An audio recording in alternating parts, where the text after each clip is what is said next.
G'day guys, how's it going? So yesterday, a opportunity to buy an entire pallet of batteries turned up. Now there was also another 11 of these on this pallet, which went into Dad's system. So this pallet weighed 1.2 tonne yesterday. We took 11 of these over to Dad. These GS Yasua PWL 12 100 FTs. They are 40 kilos each and 100 amp hour at an 8-hour rate down to 1.75 volts per cell. And then we've got leftover these plus one more I've got to swap down in my other battery supplier that we bought the last ones that we're testing on the yellow truck. There was one dead one in there and he's probably pretty happy to swap that out for me, which is cool. And then we got 6, 7, 8, 9 of these. Also Yasua valve regulated. Now these ones are awesome as well.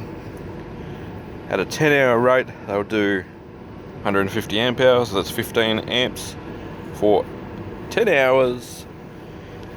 What's that down to? That's down to 1.8 volts per cell. Float voltage is up to 2.3 at 25 degrees, and these ones are 60 kilos a piece. 57.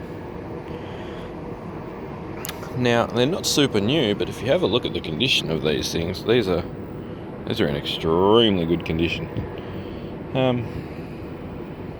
I've just realised I should probably go through and give them all a little bit of a charge before I start doing some load testing. I put 25 amps out of this one last night, and it started raining, so I give up on my test. But we're still at we're at we're over 12 volts still. They were all 12.6 to 12.8 volts static sitting on the bench. But yeah, I don't know which way to go yet. I'm thinking 2 of these in this truck, the transit truck, as a battery power system. I've got a 1200 VA. I'll go show you, hang on. I picked up this Phoenix 1200 the other day from a couple that had it put in their caravan and paid really good money to get it done. It just happens that it's got nice long leads and big terminal block and fuse and all of that good stuff. They bought it to run a microwave and a hairdryer, and she never used the hairdryer. It didn't work properly with the hairdryer. The hairdryer was like 2,200 watts.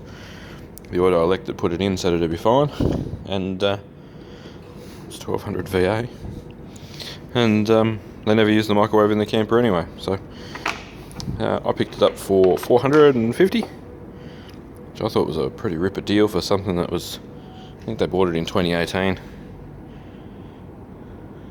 Yeah, I might even try and get a invoice for that one actually. Might see if they've still got their receipt from the auto.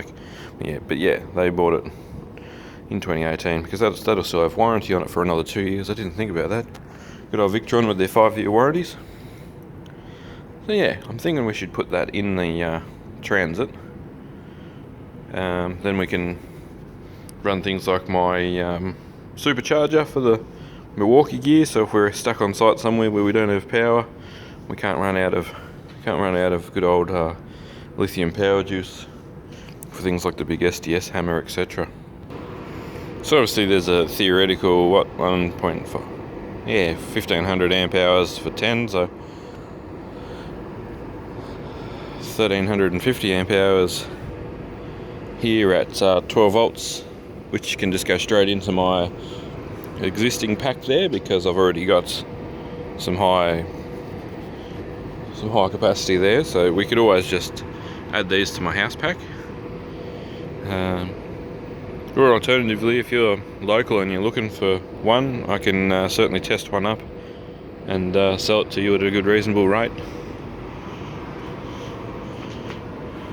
Or a couple if you want a pair for a caravan or something.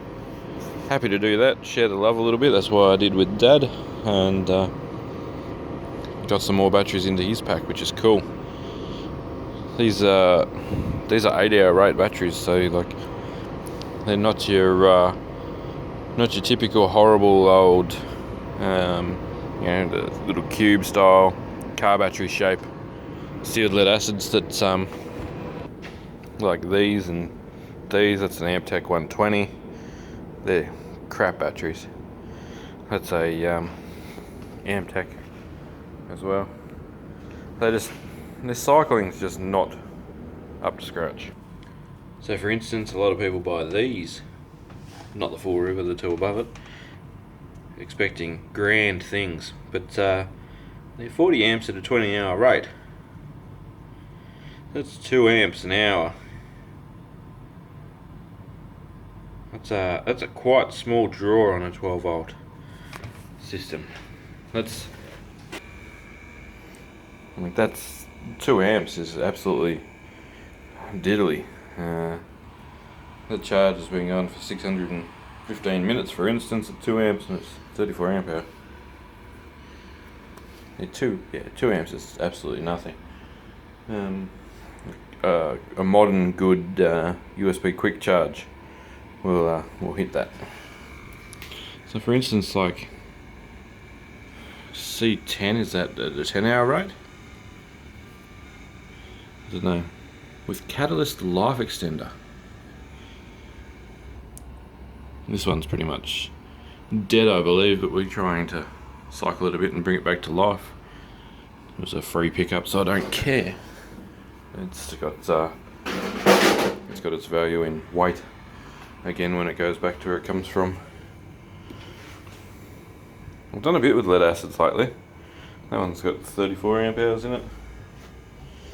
I always keep a few for running things, and the good part about a lead acid battery, like a car battery, is you don't have to worry about it, or sealed battery, you don't have to worry about it when you want to chuck a bilge pump or something on it and leave it in the rain. It doesn't matter.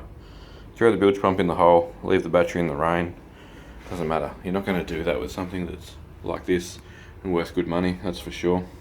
Anyway, kind of got off on a tangent, but